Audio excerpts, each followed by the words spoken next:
la yadkhulul jannah qati, yakni qati'ur rahim.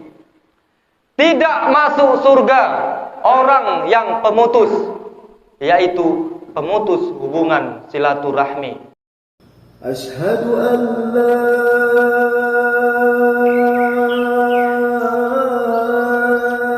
ilaha illallah.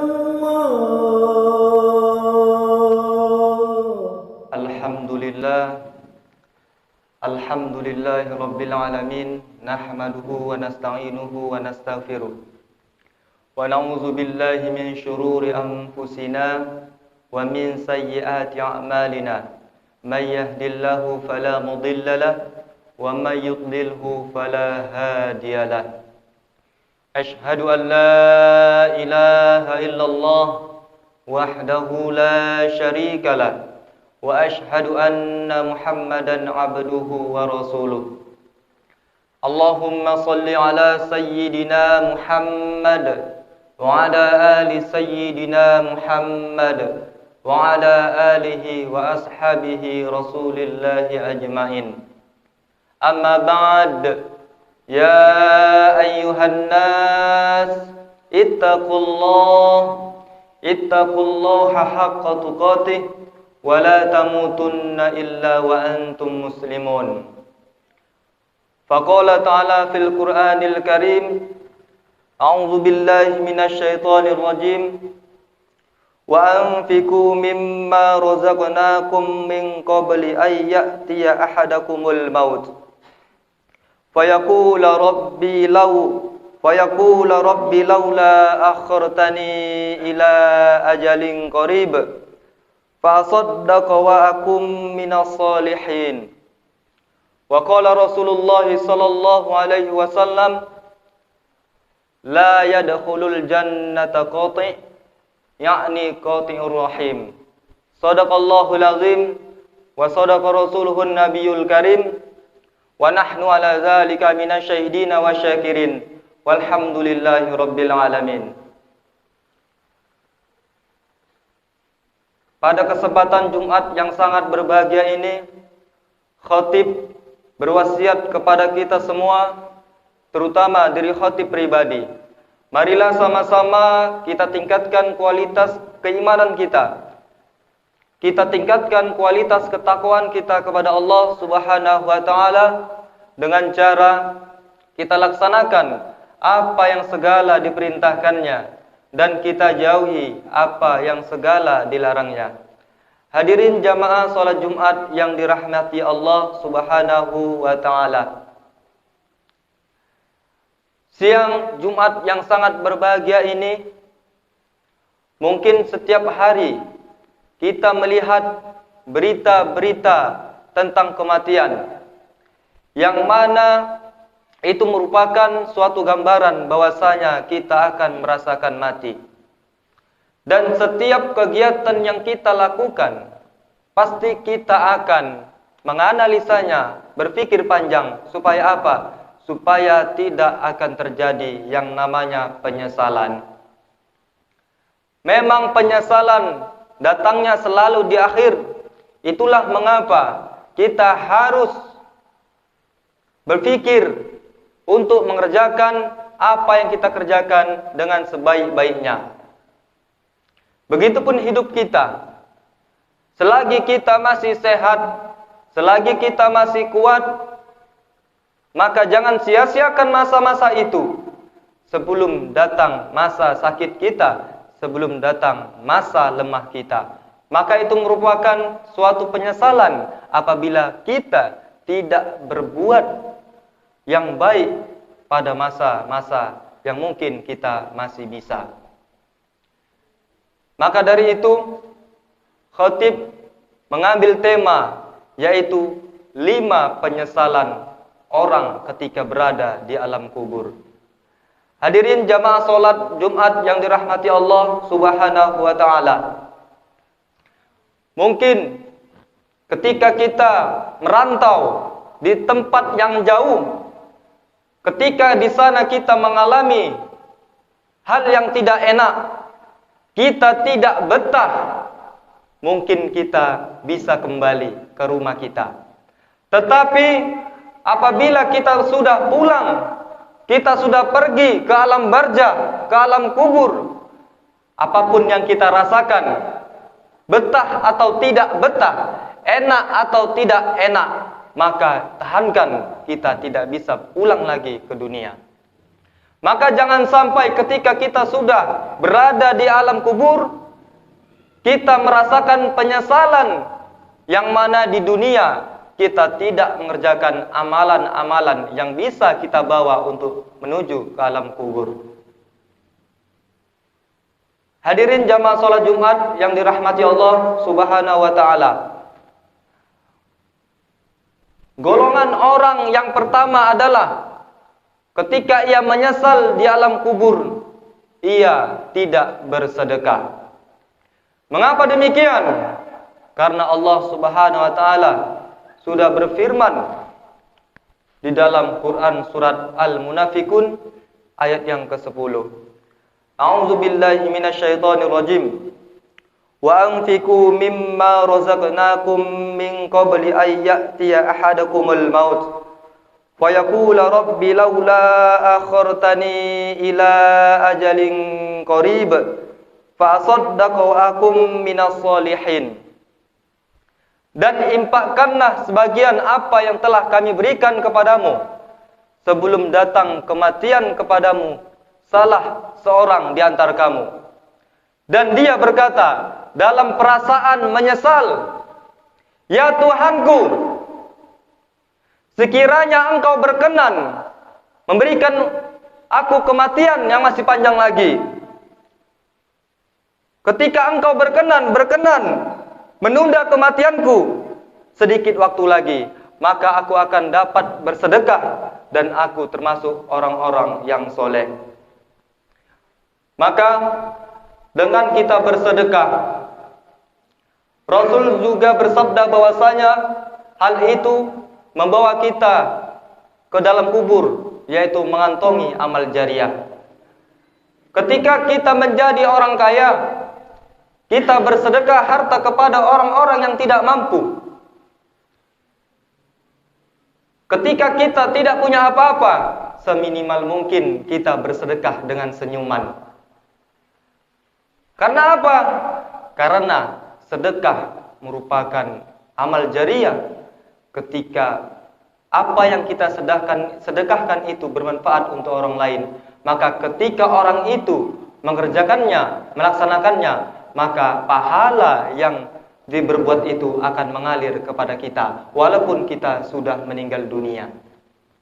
Yang kedua adalah orang menyesal ketika berada di dalam kubur adalah orang yang tidak mau mendengarkan pengajian. Mengapa demikian? Karena Allah dan Rasul-Nya menegakkan hukum Allah, menyebarluaskan agama. Tetapi apabila kita merasa tidak mau untuk mendengarkan pengajian, maka Allah akan menyediakan yaitu neraka syair. Neraka ini adalah tempat khusus untuk orang-orang yang tidak mau, enggan mendengarkan pengajian. Apabila ia mendengarkan pengajian, dia tidak mau. Apabila ia diajak untuk mendengarkan pengajian, ia menolaknya. Ingatlah bahwasanya pengajian itu, majelis ilmu merupakan taman-taman surga. Dan mendengarkan ilmu, mencari ilmu adalah orang yang berjihad fi sabilillah di jalan Allah Subhanahu wa taala. Maka rugi sekali apabila kita tidak mau mendengarkan pengajian-pengajian agama. Kemudian yang ketiga adalah ketika orang masuk ke dalam kubur, mereka menyesal apabila ia dulu di dunia tidak mengerjakan sholat. Karena Allah Subhanahu wa taala berfirman di Quran surat Al-Mudatsir ayat ke-42 dan 43. A'udzu billahi minasyaitonir rajim. Ma salakakum fi saqar? Apa yang menyebabkan kamu masuk ke neraka Saqar? Qalu lam naku minal musallin. Dulu aku di dunia tidak mengerjakan salat. Hadirin jamaah salat Jumat yang dirahmati Allah Subhanahu wa taala. Salat merupakan tiang agama. Salat adalah amalan yang paling pertama kali dihisab di akhirat kelak. Apabila salatnya baik, maka seluruh amalannya juga baik. Apabila salatnya buruk, maka amalan-amalan yang lain pasti buruk. Salat merupakan tolak ukur keimanan seseorang. Ketika azan berkumandang, banyak sekali orang yang tidak mau mendengarkan, melaksanakan panggilan tersebut. Padahal salat merupakan refresh atau penyegar keimanan kita. 5 kali sehari semalam Allah memanggil kita. Untuk apa? Hayalal falah. Supaya kita menjadi orang-orang yang menang. Baik menang di dunia maupun menang di akhirat. Jangan sampai ketika kita menyesal nanti di akhirat dengan menyia-nyiakan masa-masa bisa kita, sehingga kita meninggalkan sholat. Di rumah sakit, banyak sekali orang sakit di ruang ICU, ingin sekali melaksanakan sholat berjamaah. Ketika ia terbaring di tempat tidur, infus menyucuk di tangannya, oksigen masuk dari hidungnya, dia terbaring lemah, tidak bisa melakukan apa-apa. Lalu azan berkumandang, masuk ke sela-sela ruangannya, masuk ke sela-sela jendelanya. Padahal di dalam hatinya ingin sekali dia untuk melaksanakan sholat berjamaah. Maka jangan sampai kita menyesal ketika kita berada di alam kubur. Kemudian yang keempat, orang yang menyesal ketika berada di alam kubur adalah orang yang memutuskan hubungan silaturahmi.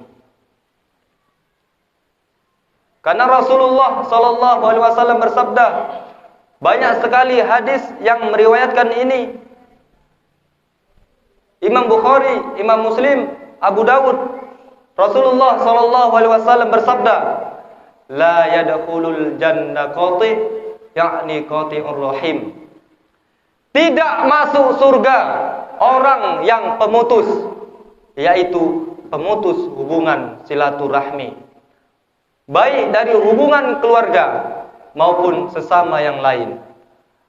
Maka ini ucapan Rasul, tidak akan masuk surga. Ini merupakan suatu perkara hablum minan nas. Hadirin jamaah salat Jumat yang dirahmati Allah Subhanahu wa taala.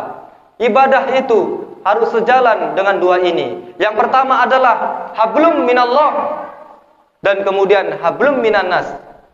Tidak mungkin orang masuk surga ketika ia menjalankan salah satunya saja.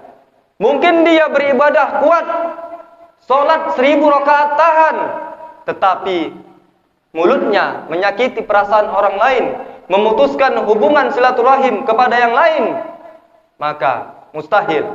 Kemudian ketika orang hanya melakukan hablum minanas saja, berbuat baik kepada orang lain, tetapi meninggalkan sholat, tidak membayar zakat, enggan bersedekah, maka mustahil juga. Maka kedua ini merupakan tolak ukur kita, yang mana kita harus menjalankan kedua ini, yaitu hablum minallah dan hablum minan nas, kita harus sejalan. Kemudian yang terakhir adalah orang yang tidak mau berdakwah. Dakwah ini artinya luas. Yang pertama ada namanya dakwah bil lisan. Dakwah menggunakan lisan. Yang kedua, dakwah bil qalam. Dakwah melalui tulisan. Kemudian dakwah bil hal, yaitu dakwah melalui perbuatan.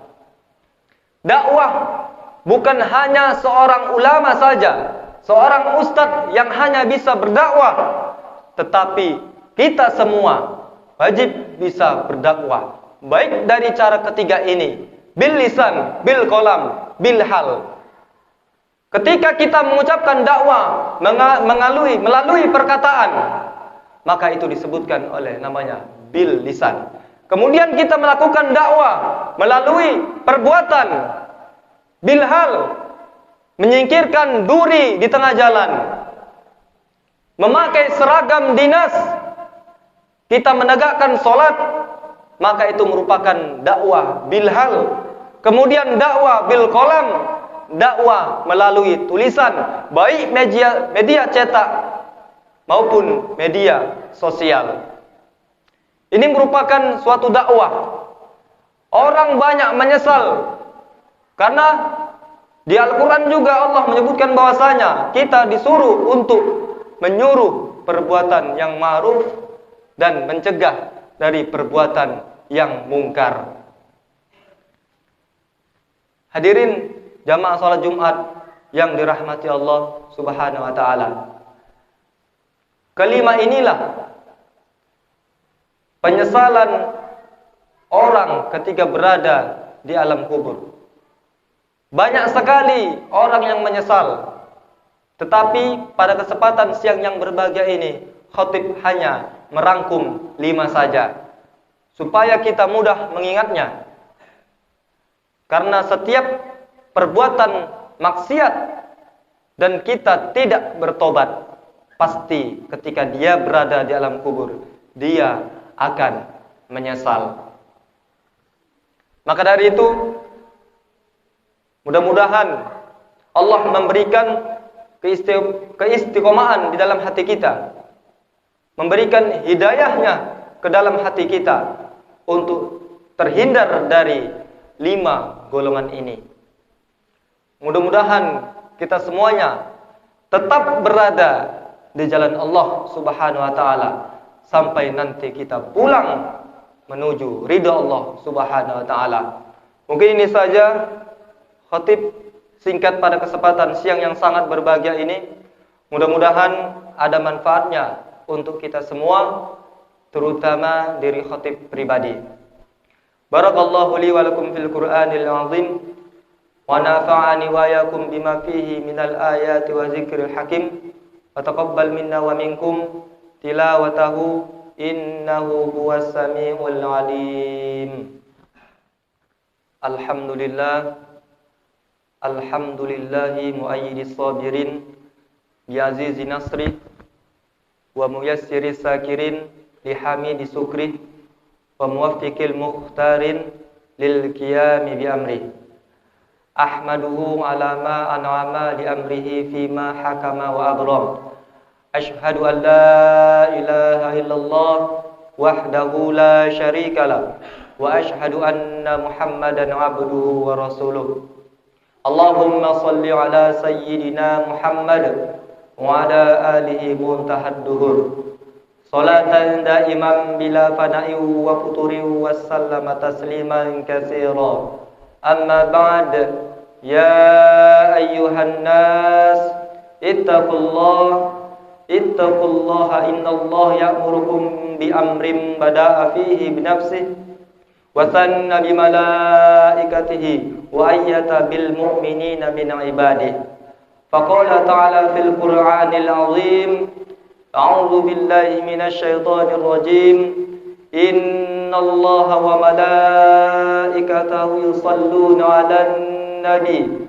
Ya ayyuhalladzina amanu shallu 'alaihi wa sallimu taslima. Allahumma shalli 'ala sayyidina Muhammad wa 'ala ali sayyidina Muhammad kama shallaita 'ala sayyidina Ibrahim wa 'ala ali sayyidina Ibrahim وبارك على سيدنا محمد وعلى آل سيدنا محمد كما باركت على سيدنا إبراهيم وعلى آل سيدنا إبراهيم في العالمين إنك حميد مجيد. وارض اللهم على أربعة الخلفاء الراشدين سيدنا أبو بكر وعمر وعثمان وعلي وعلى بقية صحابة والتابعين وتابع التابعين ومن تبعهم بإحسان إلى يوم الدين.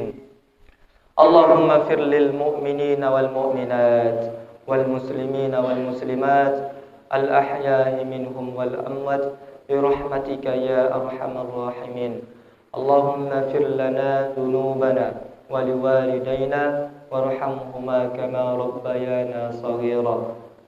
اللهم فعنا الخلاء والوباء والبلاء والفحشاء والمنكر والسيوف مختلفة والشدائد والمهن ما ظهر منها وما بطن من بلدنا خاصة ومن بلدان المسلمين عامة إنك على كل شيء قدير. ربنا آتنا في الدنيا حسنة وفي الآخرة حسنة وقنا عذاب النار والحمد لله رب العالمين.